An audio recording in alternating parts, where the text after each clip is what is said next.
Let's be real, everybody is out here trying to impress somebody. What is your work? What is that girl? What is that guy up the street or your neighbor? But not everybody is able to be authentic. People like to be other people. That's something that I've struggled with. I'm gonna take you guys along with me to find our real authentic selves, our original selves. So let's do this, let's dive into it. First things first, I have to figure out and decide what exactly I'm going to do. And that starts with jotting it down. I wrote these steps down because I knew something had to change. I spent too much time trying to be what others expected. Too much time filtering my words, second guessing myself, and playing roles that weren't really me. This is my journey to becoming my most authentic self. No more second guessing, no more pretending. And if you're watching this, maybe you're on this journey too. As you guys can see, I took the time to plan out this journey for how can I be authentic, how can I be original, how can I not only take inspiration like an artist, right, and mix and add things into my authentic self on this journey, but how can I become the best version of me authentically? This is gonna be a long journey. It's probably gonna take me days to make this, but I gotta do it for the people. Let's get into it.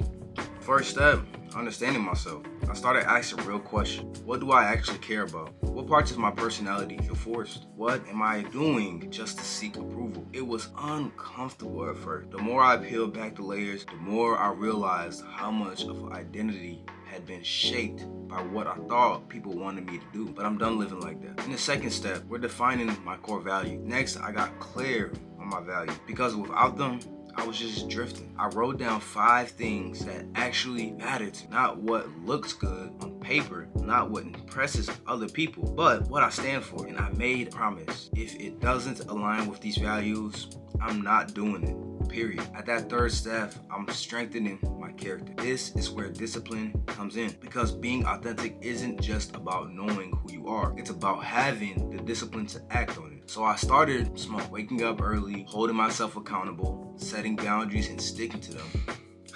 And let me tell you, saying no without guilt, now that's growth. Step 4 is improving my communication and social skills. I used to overthink every single conversation. What if I say it this way? What if I say the wrong thing? What if they don't like me? But then I realized real confidence is just being present. Now, instead of trying to impress people, I just listen. I stay curious. I speak with intention instead of over explaining. And guess what? People respect that. Turns out, confidence isn't about having the right word. It's about being comfortable in your own skin. At the 5th step, I was developing emotional intelligence. Emotional intelligence is a game changer. Before I let emotions control me, now I take a step back. I ask, why do I feel this way? Am I reaching out of insecurity? I don't let small things ruin my day anymore. And that's power. And then at step 6, I had to face rejection and letting go of fear. Rejection used to terrify me, but the truth, the more you face it, the less power it has. Every no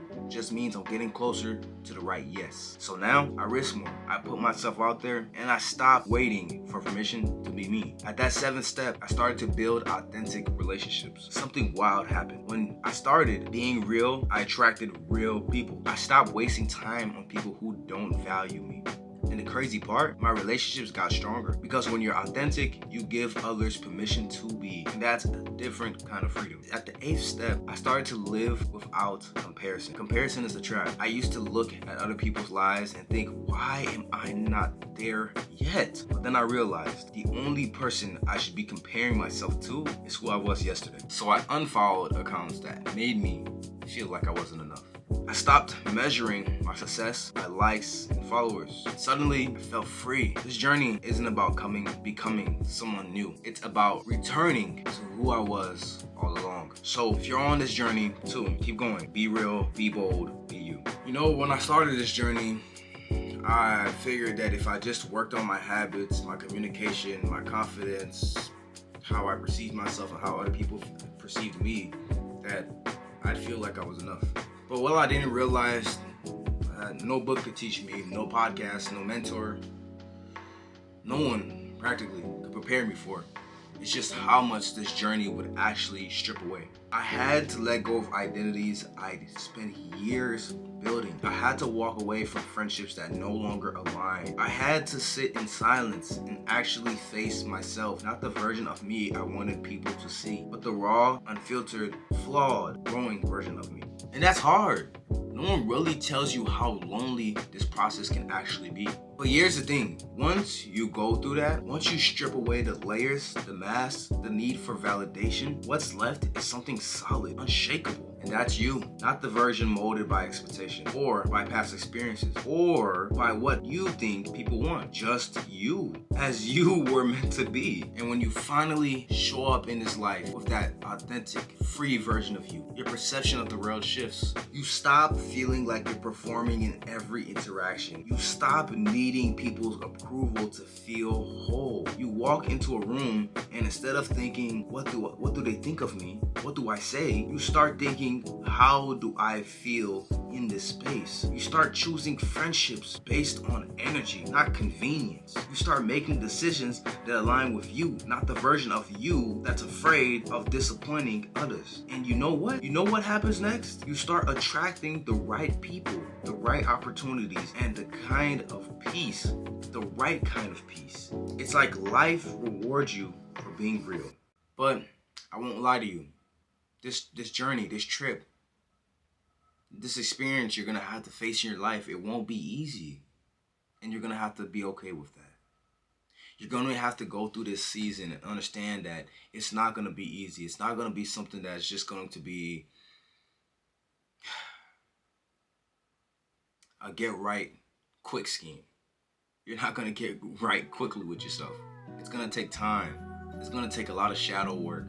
It's going to take a lot of hours that you spend in the basement just grinding and working on yourself. Because being authentic means risking rejection. It means saying things people might not want to hear. It means standing in your truth even when it shakes. But let me ask you this. Would you rather live your life, your whole life, pretending, keeping people around who don't even know the real you just to avoid discomfort? Or would you rather be free? Look, I'm not saying I have it figured out.